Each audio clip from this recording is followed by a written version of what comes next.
Hi, how are you all. तो हम ये क्लास शुरू करते हैं। पिछले क्लास में हमने इंटीग्रेशन वगैरह के बारे में सब कुछ पढ़ा था चीज़ें, तो ये हम थोड़ा प्रैक्टिस क्लास रखेंगे ताकि जितनी बातें आपने सीखी हैं तो आप पॉज करके एक एक सवाल आप सॉल्व करते चलें, और आप सॉल्यूशन तुरंत के तुरंत देखते चलें कि कैसे है, और आपको समझ में आता रहेगा कहाँ आप गलती कर रहे हैं। तो पहला सवाल, विदाउट वेस्टिंग एनी टाइम, पहला सवाल लेते हैं हम। ए आपको दे रखा है, इंडेफिनिट है, ठीक है जी। तो आपको निकालना है dx अपॉन एक्स क्यूब। तो इसको मैं ऐसे लिख सकता हूँ, थोड़ा सा आपको लिखना आता ही होगा, x to the power 1/3, cube root है। तो अब इसको मैं ऊपर ले जाऊं, x to the power -1/3 dx। इसको अगर मुझे सॉल्व करना है तो ये आएगा -1/3 प्लस 1 अपॉन -1/3 प्लस 1। इनडेफिनिट है तो तुम्हारा कांस्टेंट आएगा। तो आपका क्या आएगा प्रॉपर? -1/3 प्लस 1 कितना आएगा आपका? 2/3। तो ये 3 ऊपर चला जाएगा, यानी कि हो जाएगा 3/2 x to the power 2/3 plus C some constant. ये आंसर आया। तो एक आंसर ये आपकी निकल के आ गया, ये आंसर। बी की बात करते हैं भैया। बी पे चलो। बी को अगर देखो आप, तो ये आप क्या दिख रहा है यहाँ, जो आपको ये सिखाया गया था, ए एक्स प्लस बी, ए एक्स प्लस बी 1/, कुछ ऐसा दिख रहा है आपको। और 1/x का क्या करते हो आप? 1/x का ln x होता है। तो ये सिंपल हो जाएगा, मैं यही लिख देता हूं, ln 4x प्लस 5, कॉफिशिएंट से डिवाइड करना होता है, divide by 4 plus C constant. सीधा। ये वाला साइन का क्या होता है? कॉस। साइन का क्या होता है? कॉस। अंदर लीनियर फंक्शन है ना, यही हमारे सिलेबस का हिस्सा है, ऐसा समझ लो आप। तो कोस माइनस का या प्लस का, अब यहां कंफ्यूजन होता है बच्चे को, तुरंत दिमाग में रखो, साइन का डिफरेंशिएशन क्या होता है? कॉस। इसका उल्टा साइन आता है माइनस। या आप कैसे याद रखो, अभी बताता हूं मैं। 2πx प्लस 30, एक्स के कॉफिशिएंट से डिवाइड कर दो, 2π प्लस सी सम कांस्टेंट। इसका डिफरेंशिएशन ये आना चाहिए, कर लो। कोस का differentiation minus sine, minus minus plus, तभी तो आएगा, प्लस का है ना। तो आपका गलत ही नहीं होना चाहिए कभी भी, हर तरीके से आपको आना चाहिए। थर्ड वाले को देखो, अच्छी है। अब साइन एक्स कोस एक्स ऐसा तो कुछ सिखाई नहीं गया, अब यहां पे लगाओ आइडेंटिटी। इस वाले को आ जाओ, इधर करते हैं तुरंत। इसका मतलब आप तुरंत समझ जाओ कि कुछ ना कुछ चेंज हो रहा है। तो इसको लिख सकता हूं मैं 2 साइन एक्स कोस एक्स। तो क्या मैं साइन एक्स कोस एक्स को लिख सकता हूं sin 2x/2? भाई मुझे क्या सिखाया गया है? मुझे आता है साइन एक्स डी एक्स, मुझे आता है साइन ए एक्स प्लस बी, ऐसे करके। अब इस फॉर्म में कन्वर्ट तो करना पड़ेगा ना आपको, साइन एक्स, ये तो मैं निकाल ही नहीं सकता, ये सिखाया ही नहीं गया मुझे।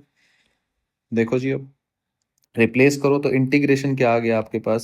sin 2x divide by 2 dx। ठीक है बच्चे, हाफ को बाहर निकाल लो। साइन का क्या होता है बच्चे? cos 2x, माइनस का या प्लस का? माइनस का।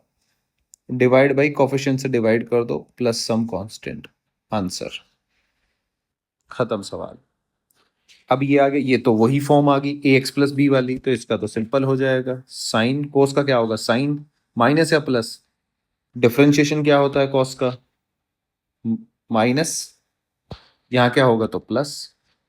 दूसरी बात, साइन का डिफरेंशिएशन करोगे तो ही तो कोस आएगा, क्योंकि ये इंटीग्रेशन आया, इसका डिफरेंशिएशन ये आना चाहिए। तो ऐसे याद रखो, साइन 5x-3। जैसे मैं बता रहा हूं, अगर वैसे ही तुम ध्यान रखोगे, तुम्हारी गलतियां और दिमाग में सेट होना शुरू हो जाएंगी। ऐसे ही याद रखा जाता है। तो मैं वही बातें बोल रहा हूं जो बातें याद रखनी होती हैं। आप इन बातों को जितनी बार रिपीट करेंगे, कई बच्चों को ये होता है ना, सर मैं भूल जाता हूं, मेरे दिमाग में नहीं। आप जो बातें मैं बोल रहा हूं उन बातों को रिकॉल करो, याद करो, नोट्स पढ़ो, ये ऐसे होता है, ये ऐसे होता है, सब बातें याद होनी शुरू हो जाएंगी। इसका ये आंसर। एफ को देखते हैं जी। 2 तो कांस्टेंट है तो बाहर निकाल लो। इंटीग्रेशन किसका होना है? e⁻x का, तो उसका तो सेम रहता है, -x/3। अब कॉफिशिएंट कितना है यहाँ? -1/3, इससे डिवाइड कर दो, प्लस सम कांस्टेंट, 3 ऊपर चला जाएगा यानी कि -x/3 प्लस सम कांस्टेंट। ये आपका आंसर आ गया। आई होप कि आपको ये सारे के सारे सॉल्व करने आए। अब हम आगे चलते हैं जी, इन सवालों पे आ जाते हैं। पहले वाले, अब ये वाला क्या है, देखो जी ये डेफिनेट है तो आपको ये लिमिट दे रखी है प्रॉपर, तो पहले तो सॉल्व तो करना पड़ेगा ना। तो पहले इसको सॉल्व करो, बेसिक तो करो काम। ए वाला बेसिक काम क्या है, x³ dx अलग अलग कर लो, कहां से कहां तक, 0 से 4 प्लस इंटीग्रेशन dx 0 से 4। इसका क्या होगा, 3+1 तो 4 अपॉन 3+1 से डिवाइड करना पड़े n+1, ये करते हैं ना x⁴n+1 अपॉन n+1। ठीक है जी, तो ये कितना आ गया तुम्हारा 4, 0 to 4 प्लस ये तो x ही आया 0 to 4। सॉल्व कर लो, 1/4 को तो बाहर निकाल लो, इनटू अपर लिमिट 4⁴ -0 प्लस 4 -0। तो ये कितना हो जाएगा जी, 4⁴ तो अगर कट करोगे तो ये बनेगा 4⁴ प्लस 4, तो 64 plus 4 will be equals to 68। ये आपका आया जी आंसर। ठीक है, पहला हो गया। अगले वाला बी पार्ट करो, आप पोज करो फिर आप चेक करना अपना। बी वाले का देख लो जी, अब मैं थोड़ा सीधा कर रहा हूं, देखो अब फास्ट करना सीखो थोड़ा। क्यूब है तो पावर एक इंक्रीज करके उससे डिवाइड कर दो, x⁴/4 मैं सीधा लिख रहा हूँ इंटीग्रेशन, 4/4 आ गया, माइनस 4 ऐसा का ऐसे इसको बाहर निकाल लो, x⁴3/3। ये देखो ना, अब स्क्वायर है तो 3 हो जाएगा, यहाँ 1 है तो 1+2 हो जाएगा, यहाँ x⁴0 है तो यहाँ 1 आ जाएगा। एक बढ़ा के उसी से डिवाइड करना है, तो 5x²/2 माइनस 10x, कहाँ से कहाँ तक, 2 से 3। ठीक है जी, इसमें थोड़ी सी आपको कैलकुलेशन और मेहनत मशक्कत करनी पड़ेगी। पहले 3 रखो सारे में, टोटल में अपर लिमिट का मतलब सारे में पहले 3 रखो, फिर माइनस, फिर सारे में 2 लिखो और फिर आपको सॉल्व करना पड़ेगा। तो रखो जी इसमें 3⁴/4 minus 4 into 3⁵ plus 5 into 3² minus 10 into 2, sorry 10 into 3, 10 into 3 minus, अब रखेंगे lower limit 2⁴/4 minus 4 into 2³ 3 plus 5 into 2² और जी माइनस हो गया 10 इंटू 2। ठीक है जी, जब आप इसको फाइनली सॉल्व करेंगे तो आपका आंसर, मैं सीधा आंसर लिख देता हूं क्योंकि अब मैथ से बस कैलकुलेशन करनी है आपको, 79/12। ये आपका आंसर आएगा, कुछ नहीं। अब आपको सिर्फ बेसिक है बिल्कुल, इसलिए मैं सीधा आंसर लिख दे रहा हूं, ये आपको कैलकुलेशन करनी है, जोड़ना घटा वो आप कर लेना, कोई बड़ी बात नहीं है। सी की बात करते हैं। सी को देखो जी, कोस का अलग अलग कर लो, इसको ऐसे लिख लो, cos x dx minus sin x dx, 0 से π/4, 0 से π/4। cos का क्या होगा, sin x, 0 से π/4। फिर साइन का क्या होगा जी, माइनस cos x, 0 से π/4। मैंने हमेशा बोला अगर यहाँ माइनस आ जाए, इस माइनस को हमेशा बाहर निकाल लो, तो माइनस बाहर माइनस है तो ऑलरेडी प्लस हो जाएगा। अपर लिमिट रखो, sine π/4 minus sine 0, minus minus plus, upper limit रखो cos π/4 माइनस cos 0। साइन 0 कितना आया तुम्हारा, 0। ठीक है जी, इसका हो गया sine π/4 sine 45 1/√2 minus 0 plus 1/√2, cos 0 की वैल्यू तुम्हारी 1। ठीक है जी, थोड़ा इसको सॉल्व करो, ये हो गया आपका 2/√2 माइनस 1। इसको मैं 2/√2 को क्या लिख सकता हूँ, अगर मैं √2 की ऊपर नीचे मल्टीप्लाई कर दूं तो ये बन जाएगा आपका 2√2/2 माइनस 1, 2 से 2 कट गया यानी कि √2 - 1। ये आंसर है। आंसर ये भी हो सकता है, ऐसी बात नहीं, आंसर ये भी हो सकता है, लेकिन जनरली आपको ऐसा मिलेगा। क्लियर है? तो इसलिए ये आए तो ये टिक कर दो, ये हो तो ये टिक कर दो। ठीक है, प्रोसेस ये मैंने आपको बता ही दिया है। अब ऐसे ही हम अगले सवाल की तरफ चलते हैं जी। ये तुम्हारा इंटीग्रेशन है, इंटीग्रेट द फॉलोइंग। अब ये तुम्हारा इंडेफिनिट आ गया जी। चलो जी, एक एक को फिर से सॉल्व करना शुरू करते हैं। पहले वाले को देखो, फर्स्ट वाले को। अब देखो सीधा आना चाहिए। अब आपको पता है x दे दिया तो इसमें +1 और उसी से डिवाइड करना है। तो आप यहां ऐसे करके देख लो, -3/2 +1 कितना आया? -3 + 2/2, तो कितना आया जी ये तुम्हारा? -1/2। तो आप सीधा लिख सकते हो x⁻² -1/2 और -1/2 से ही डिवाइड करना है प्लस सम कांस्टेंट। तो कितना आंसर आया? -2 x⁻² -1/2 + c। Answer simple. ऐसे करना सीखो, अब थोड़ा फास्ट हो जाओ। cos 30 ये dx, तो भैया cos 30 है तो कांस्टेंट आ गया। cos 30 कितना होता है? √3/2, तो इसको बाहर निकालो। √3/2 इसको बाहर निकालो, इंटीग्रेशन dx, सिंपल। सो √3/2 x + c, आंसर। फिर इसको आ जाओ, ये तो 10 कांस्टेंट है तो 10 को पहले बाहर निकालो, 10 को पहले बाहर निकालो, तो 1/10 तुम्हारा पहले ही बाहर निकल गया। 1/x का क्या होता है? log x + c। क्लियर है? फोर्थ वाले को आ जाओ, 4x सबका अलग अलग करना है, x की पावर 1 है तो ऐड करके डिवाइड कर देना है, यानी कि 4x², यही तो है n+1/n+1 + 5x + 6। 1/x का क्या होता है? ln x + c। ये आपको करना आना चाहिए, प्रॉपर मैंने सिखाया है, वो रिदम बन जाना चाहिए कैसे कैसे आप हर एक बात कर रहे हो। क्लियर है? इसको थोड़ा सॉल्व कर लो तो ये आ जाएगा 2x² + 5x + 6 ln x + c const. ये आंसर। ठीक है जी, आगे चलते हैं। ये कुछ इंटीग्रेशन के सवाल हैं। देखो इस तरह का सवाल तो x + 1/x वाला हमने किया भी था, तो इसको पहले ओपन करो। ठीक है, ये तो बहुत फिर से बेसिक आ गया। 50 का डिवाइड कर देंगे, ये पहले इन दोनों को निपटा लो। चलो इसको सीधा लिखने की कोशिश करो। साइन कोस का क्या होता है? साइन माइनस का प्लस का? प्लस का। तो sign 50t -10 divide by T का जो कॉफिशिएंट है उससे डिवाइड कर दो, प्लस सी कांस्टेंट। क्लियर है जी? सिमिलरली यहाँ पे आएगा तो उतना ही 100t + 6 डिवाइड बाई कॉफिशिएंट से डिवाइड कर दो। दैट्स इट, करना मैंने सिखाया ही था आपको। इसको आप अब यहाँ t है तो इसको x पुट कर लो, तो ऐसे करके फिर वो डिफरेंशिएट करके पुट करके वो हमने सॉल्व कर लिया था। वो मैंने पिछले लेक्चर में सब सिखाया हुआ है, लेकिन सीधा याद रखो, कोई दिक्कत नहीं है।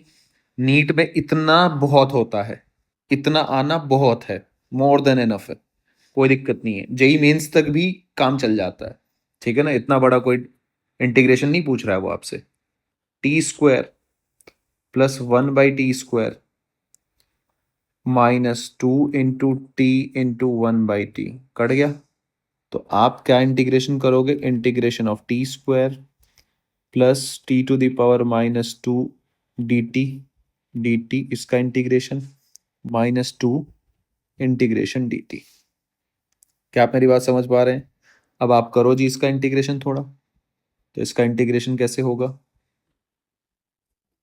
t³/3 plus t⁻−2 + 1 -1/−1 -k2t + c some constant. तो ये फाइनल जब आपका आंसर आया कितना आएगा? t³/3 -k1/t -k2t + c, answer.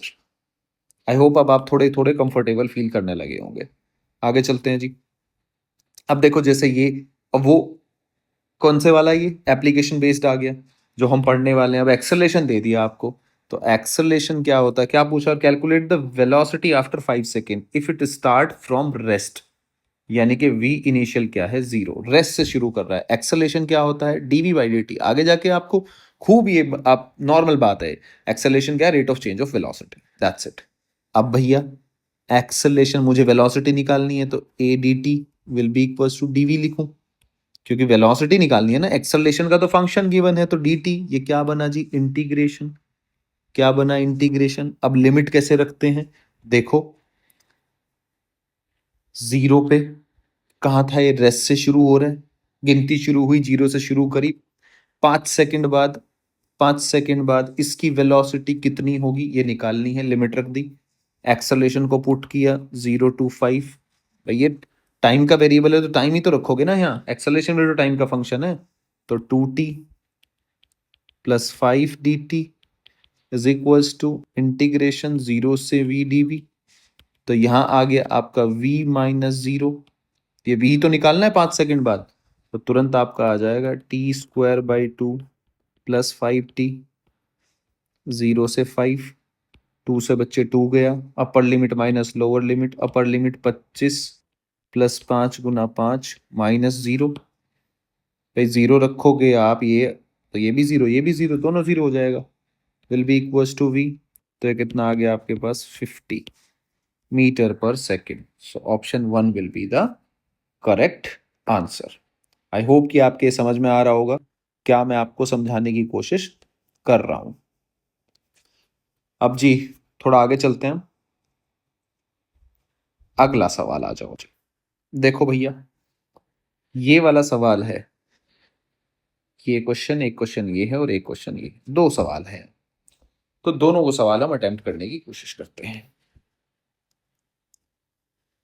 The value of integral ये पूछा गया है भैया, ये तो आप रखो जी इसको, तो ये क्या हो जाएगा आपका ln x, 1/x का ln x आ गया, 2 से 4, तो रखो ln 4 minus ln 2, upper limit minus lower limit.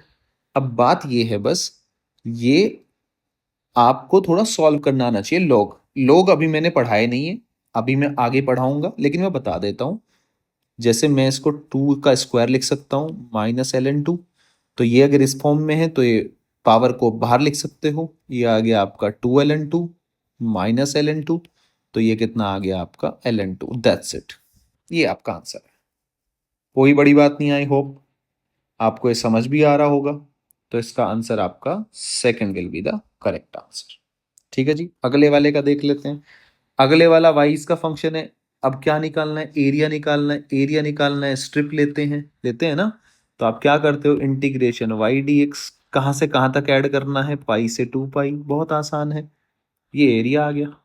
भाई अल्टीमेटली इंटीग्रेशन बनाया तो एरिया निकालने के लिए था ना, तो स्ट्रिप ले ली मैंने ऐसे dx की, और ये y मान लिया, y क्या है मेरा sin x, अब मुझे इंटीग्रेशन करना है, बस करूंगा मैं, पाई से 2 पाई, y क्या है sin x dx, साइन का क्या होता है जी, cos x, लेकिन माइनस का, पाई से 2 पाई, माइनस को पहले ही बाहर निकाल लो, upper limit cos 2 pi minus lower limit cos pi, cos 2 pi की वैल्यू 1 होती है, माइनस cos माइनस पाई की वैल्यू -1 होती है, तो फाइनल आंसर आया निकल के -2।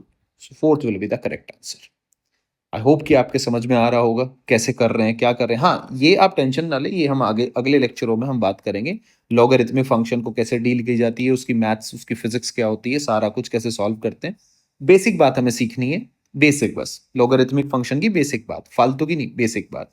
ये आपको लिखना चाहिए मैंने कैसे लिया, ये स्ट्रिप ली मैंने, जैसे ये मैंने एरिया ऐसे, तो ये स्ट्रिप, ये dx, ये y, तो y dx इंटीग्रेशन करना है कहाँ से कहाँ तक, पाई से 2 पाई, 0 से पाई, 0 से पाई मैंने पिछली क्लास में किया था, उसका आंसर 2 आएगा। माइनस क्यों आया, क्योंकि नीचे एरिया है, ऊपर होता ऊपर वाला प्लस नीचे वाला माइनस, जैसे टोटल एरिया की बात करें, अगर 0 to 2 पाई की बात करता हो तो आप करके देख लेना, 0 to 2 पाई में आंसर 0 आएगा, रख के देख लो लिमिट 0 to 2 पाई, तो माइनस ये कितना आएगा cos 2 पाई, और यहाँ cos 0, 1 -1 0, यानी कि ये प्लस और ये माइनस, जब टोटल एरिया की बात करोगे तो टोटल एरिया क्या आएगा तुम्हारा, ए टोटल 0, ऊपर वाला प्लस एरिया, नीचे वाला माइनस एरिया, खुद देख लो आप, ये ऊपर है तो पॉजिटिव, ये नीचे है तो नेगेटिव, ऐसे। तो आगे चलते हैं, हम एक दो सवाल और करते हैं। देखो जी, हर तरह के सवाल हम कर चुके हैं, तो आपको कोई टेंशन लेने की जरूरत है नहीं, बाकी और जहां जहां आगे आता रहेगा मैं आपको धीरे धीरे बताता रहूंगा, धीरे धीरे सीखने की बात है, कोई बड़ी बात नहीं है, ऐसे टेंशन लेने वाली बात नहीं है कि मेरे से ये आ नहीं रहा है, मेरे से हो नहीं रहा है, धीरे धीरे कुछ बच्चों को थोड़ा सा टाइम लगता है चीजें सीखने में, लेकिन आप सीख जाएंगे, बेफिक्र रहें। देखो जी, अब ये सॉल्व करते हैं। देखो, पहली बात तो सॉल्व करने की जरूरत नहीं है। अगर ये डेफिनेट इंटीग्रल है, मतलब 1 से 2, आपने पूरा सॉल्व किया तो कुछ नंबर ही तो आएगा। मतलब 25, 26, 27, 75, 100, कुछ तो आएगा। कांस्टेंट ही तो आएगा, कोई नंबर ही तो निकल के आएगा। और d by d t some constant, constant यानी कि कोई नंबर आएगा। लेट्स सपोज 78 आ गया, ये निकल के आएगा तो, पर डेफिनेट इंटीग्रल है तो आएगा तो नंबर ही ना निकल के। तो इसका क्या होगा? 0। खत्म, करना ही नहीं है।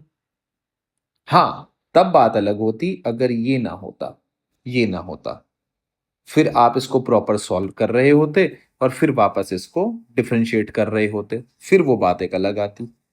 लेकिन मजेदार वहां भी बात क्या है? मजेदार वहां भी बात ये है, आप इसका इंटीग्रेशन करते फिर डिफरेंशिएशन करते तो आता तो ये ही निकल के सेम ही। समझ रहे हैं आप? तो अगर आपको ऐसे बिना लिमिट के ऐसे सवाल आ गया और आपसे, तो वैल्यू सीधा उठा के रख दो ना भाई, ये कट जाएगा ना भाई, इनवर्स फंक्शन है ना, तो ये तो कट ही गया ना, तो फाइनली आना तो यही है। तो इस तरीके से इन जैसे सवालों का हम अप्रोच करते हैं, आंसर करते हैं। ठीक है, यहाँ डेफिनेट है तो वैल्यू तो कुछ ना कुछ आएगी। लेट्स सपोज ये मैंने से मान ली, मैंने, मुझे नहीं पता, आप सॉल्व कर लो, करके कुछ तो आएगा ही। अब आ जाते हैं अगले सवाल पे। ये देखो आप, ये पी से क्यों किया, तो क्यों पी, लिमिट उल्टी कर दी। तो हमेशा याद रखना, जब लिमिट उल्टी करते हैं तो बस माइनस का साइन आता है, करके देख लो। ये एक्स टू दी पावर 10 लिखने की जरूरत नहीं है यहाँ। आप यहाँ कुछ भी ले लो, एक्स ले लो, मान लो एक्स टी एक्स, ऐसे ले लो। पी से क्यू, बस मैं एक एग्जांपल करके दिखा रहा हूँ, फिर आपके समझ आ जाएगा। ये मैं मान लेता हूँ आर, ज़्यादा झंझट में मत पड़ो। तो ये जब इसको सॉल्व करोगे आप, तो ये क्या आएगा, एक्स स्क्वायर बाई 2, पी से क्यू। ठीक है, तो ये क्या आएगा, क्यू का square by 2, upper limit minus lower limit, P का स्क्वायर बाई 2। ठीक है, आप जब निकालोगे क्यू से पी एक्स डी एक्स, ये कितना आना चाहिए आप निकालो, सेम आएगा एक्स स्क्वायर बाई 2 क्यू से पी, यानी कि upper limit p square by 2 minus lower limit q square by 2, minus बाहर निकाल लो। तो ये क्या आ जाएगा जी, q square by 2 minus p square by 2। ये तो यही नहीं आ गया आर, तो माइनस के आर। ठीक है, ये मैंने 10 इसलिए नहीं लिखा, 10 ले लो आप, एक्स टू दी पावर 11 लिखना पड़ेगा बस वो।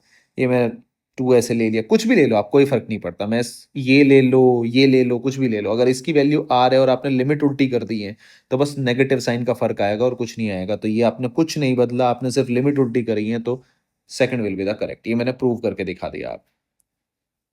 ठीक है, आप यहाँ 2 की जगह 11 लिख लो भाई, क्या ही दिक्कत है, 10 लिया आपने, ये 11 आ जाएगा, 11 बाई कितना आ जाएगा, 11 बाई 11।